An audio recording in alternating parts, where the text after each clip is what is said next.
Radio Publique Africaine.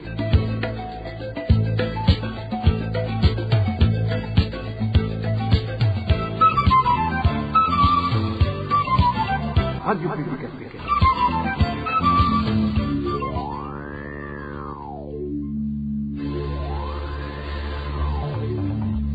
C'est le moment de suivre le journal parlé en français. À la présentation, Josiane Mouzaned. Mardi 26 avril 2022, c'est en jour pour jour que le Burundi connaît une crise consécutive au troisième mandat contesté de feu le président Nkurunziza. Dans ce journal, nous vous ferons écouter le recul du pays du point de vue politique et économique.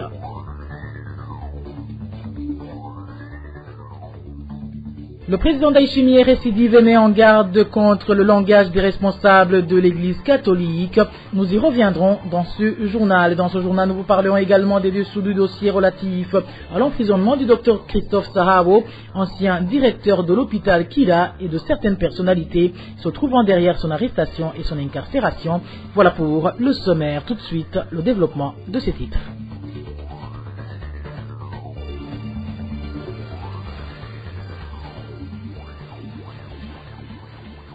Bonsoir. La détention et la destitution du docteur Christophe Sahabo, ancien directeur général d'Okira Hospital, semble avoir été planifiée par les ténors du régime CNDD-FDD.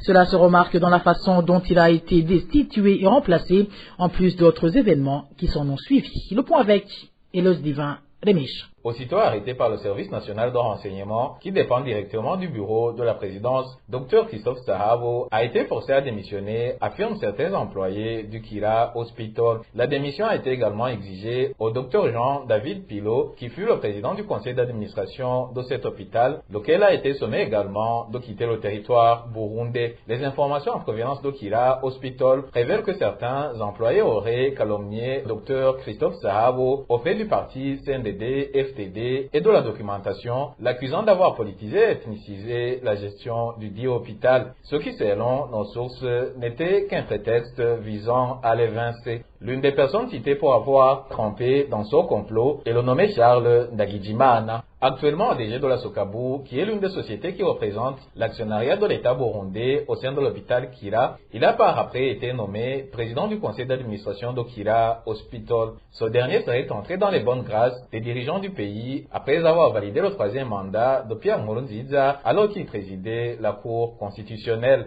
Un mandat contesté par plusieurs Burundais car jugé anticonstitutionnel et ne respectant pas les accords d'Arusha. Pour le remercier, Charles Ndagijimana sera nommé président du conseil d'administration de la Braroudi. Actuellement, les proches et les avocats de Christophe Sahabo demandent qu'il comparaisse devant la justice et qu'il soit signifié le mobile de sa détention. 25 jours après, le docteur Christophe Sahabo est illégalement détenu, en plus de n'avoir aucun droit de visite, ni de la part de ses proches, encore moins celle de ses avocats, ce qui inquiète ces derniers qui craignent que son état de santé ne se dégrade. Dans l'entretemps, les informations en possession de la RPA affirment que c'est Alfred Innocent Mousselemo, cité dans plusieurs crimes, qui aurait procédé à l'arrestation du docteur Sahabo, accompagné par le fameux Charles Ndagijimana. Pour le moment, tous les deux, à savoir Alfred Innocent Mousselemo et Charles Ndagijimana, seraient en Suisse, où se trouve le siège de la société, qui est le principal actionnaire d'Okira Hospital. Ce qui inquiète plus d'un, compte tenu des irrégularités observées dans l'arrestation et la détention du docteur Christophe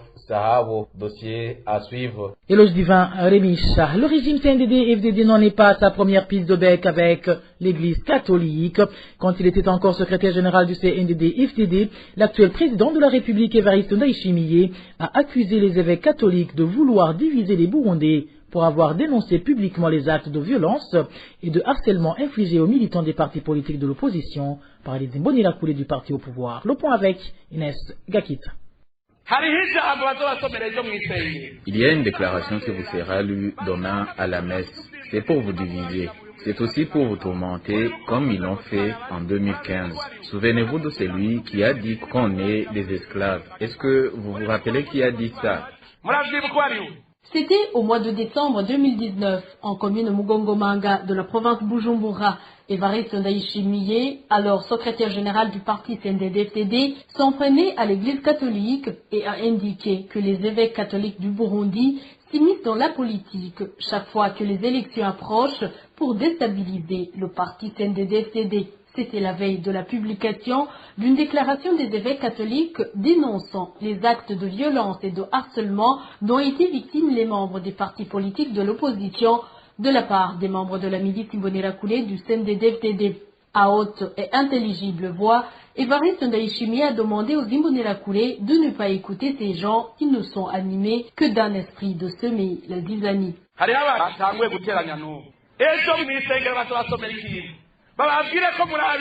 Demain, à l'église, ils vont vous lire une déclaration du Conseil des évêques catholiques du Burundi et ils vont vous accuser d'être des criminels. Imaginez-vous, ils disent que la jeunesse Imbonerakure viole et harcèle les autres militants issus des partis d'opposition. Cette déclaration veut seulement vous diviser et vous embrouiller comme ils l'ont fait en 2015. Souvenez-vous de celui qui a dit qu'on était des esclaves. Connaissez-vous cet homme? Et voilà, il recommence. Comme la période électorale approche, c'est pour cela qu'il s'emploie à vous diviser et à semer de la haine dans vos cœurs. Et Évariste Ndayishimiye de se demander pourquoi ces responsables de l'Église catholique du Burundi n'endossent pas la responsabilité de ces soi-disant crimes alors que les Imbonerakure en question sont à majorité catholique.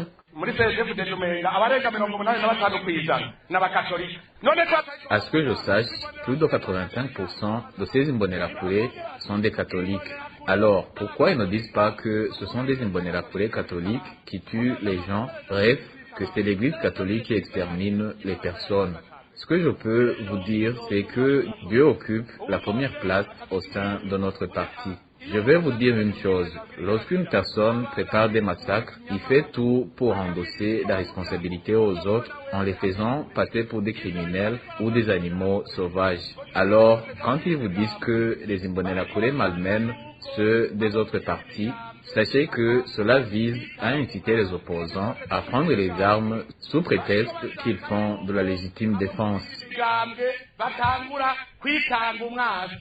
Et pour rappel, lors des cérémonies d'intronisation du nouvel archevêque de Gitega samedi dernier, le président Évariste Ndayishimiye a mis en garde les responsables de l'Église catholique qui incitent, a-t-il qualifié, les gens à la révolte en dénonçant publiquement ce qui ne va pas au pays. Merci à toi Inès Gachid. En passe diplomatique, la mise en place de la force régionale pour lutter contre les forces dites négatives présentes en République démocratique du Congo est consécutive à la recherche de plus de crédibilité et de soutien économique manifesté par les États protagonistes. Lecture de l'analyste Emmanuel Klimis, spécialiste des relations internationales, qui souligne que cette crédibilité dépendra des résultats en termes de contrôle sécuritaire et diminution des exactions qui se commettent dans le dit pays. Suivez plutôt Emmanuel Klimis, professeur de sciences politiques et des relations internationales à l'Université Saint-Louis de Bruxelles. On voit bien qu'il y a autour du déploiement de cette force multilatérale un enjeu de reconfiguration régionale, d'appropriation régionale des enjeux de sécurité, de crédibilité d'une image post-conflit de la part des différents États qui sont impliqués, qui ne veulent plus être présentés comme des États en conflit ou venant fraîchement d'en sortir, mais qui veulent marquer le coup sur la transition. C'est ce que fait par exemple depuis plusieurs années le Rwanda et bien sûr aussi le Burundi en envoyant des troupes dans le cadre d'opérations de maintien de la paix, dans des interventions dans d'autres pays africains. Mais finalement, il s'agit de remontrer au monde qu'il y a un contrôle national sur les enjeux de sécurité, de faire revenir une certaine confiance et du coup, bien sûr, un certain développement économique. Est-ce que le calcul paye ou pas en termes de message? Eh bien, ça, c'est l'avenir qui nous le dira. Et donc, à cet égard, c'est important de le dire, il y a donc une volonté d'indépendance, d'autonomie par rapport aux cadres internationaux plus globaux, l'Organisation des Nations Unies, l'Occident, etc., qui en outre, non seulement n'ont plus vraiment les moyens, n'ont plus vraiment la volonté de mener ces interventions à la place des acteurs locaux régionaux, mais qui n'ont pas non plus un accueil régional et local qui est spécialement garanti, bien sûr, ces dernières années, et vous le savez bien, notamment au Burundi. Ce qui me semble important, c'est que l'initiative est essentielle, elle fera probablement date, elle est probablement prometteuse en termes de résultats, mais la question, c'est évidemment de ne pas en arriver à une situation où on aurait davantage d'exactions, davantage de violations des droits humains que c'est déjà le cas, en changeant simplement les auteurs. Et donc il y a un gros enjeu en termes de discipline, en termes de contrôle de la situation. Comme pour toute armée étrangère qui se déploie sur un territoire, il y a un enjeu d'autorisation, celui-là il est couvert par l'accord entre les différents États, mais quid du contrôle, quid de la crédibilité?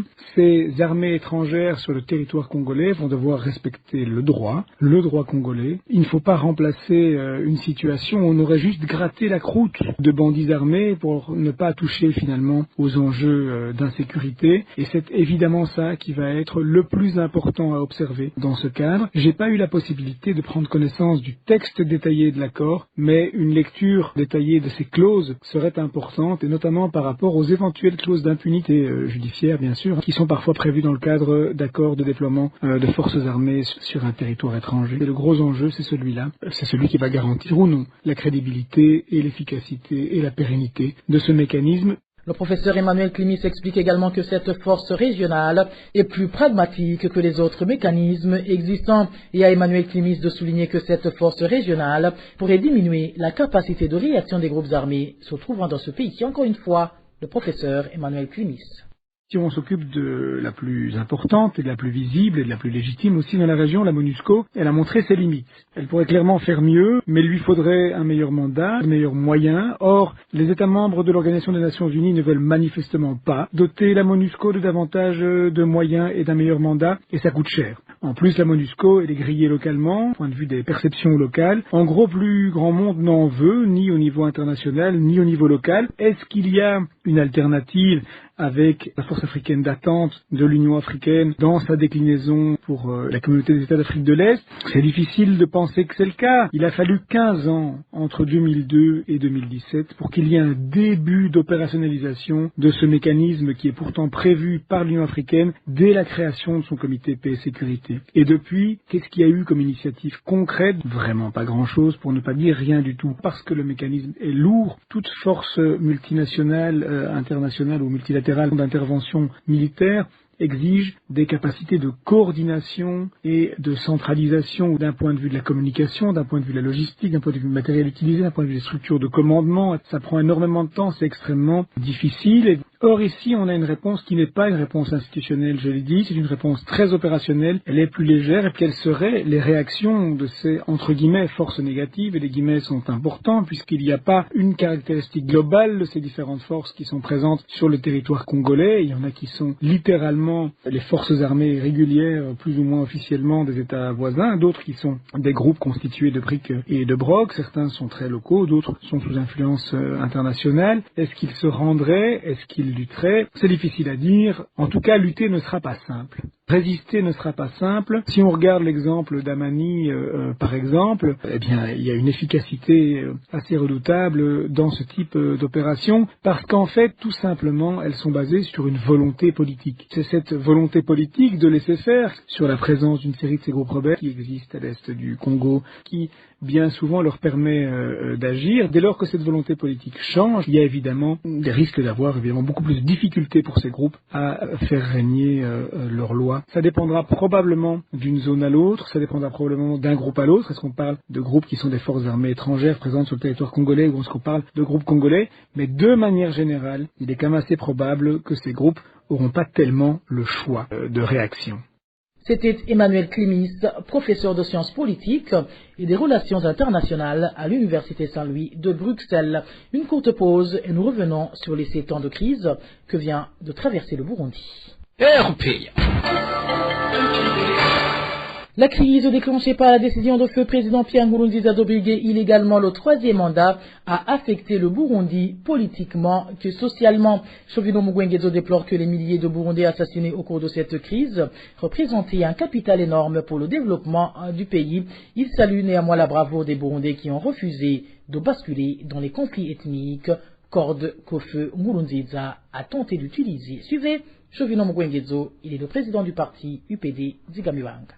On doit noter que la crise politique éclaté en 2015, a emporté beaucoup de Burundais. Si on se mettait à les compter, je pense que ça donnerait la chair des poules, tout naturellement. Et là, c'est une grande perte sur le plan social parce que l'ensemble de ces gens qui ont été tués représente quand même un capital très important pour notre pays. Un pays, pour se développer, doit compter sur un citoyen d'abord. Tous ces gens qui ont été tués, ce sont des personnes actives qui pourraient contribuer au développement national. Sur le plan social également, Nkurunziza a voulu dresser une ethnie contre une autre. Quand il a été à court d'arguments, il a cherché à faire comprendre que c'est des Tutsis qui voudraient revenir aux affaires parce qu'ils étaient nostalgiques. Ce qu'il a quand même pu réussir, c'est l'élimination physique des Tutsis. L'élimination physique également des Hutus qui n'étaient pas gagnés à sa cause. Heureusement, les deux ethnies ne se sont pas rentrées dedans. C'est effectivement parce que le Burundi connaît un tissu social très fort, un tissu social qui remonte de plusieurs siècles, si bien qu'il ne lui a pas été facile du tout que les ethnies différentes puissent rentrer dedans. Mais lui, il a tenté, malheureusement pour lui, il a échoué. Au point de vue diplomatique, cette crise a aussi coûté cher au Burundi jusqu'à subir des sanctions de la part de ses partenaires. Pour le président de l'UPD Digamibanga, ça prendra plusieurs années pour que le Burundi sorte du gouffre dans lequel il a été plongé par le régime CNDD-FDD. Encore une fois, suivez Chauvino Mugwenget. Sur le plan diplomatique, la mauvaise gouvernance, la non-observance et le respect des droits humains, la non-observance et le respect des libertés civiles et politiques lui ont valu des sanctions. Parce qu'à un certain moment, la communauté internationale dans son ensemble a été pour les sanctions qui ont été prises déjà en 2016.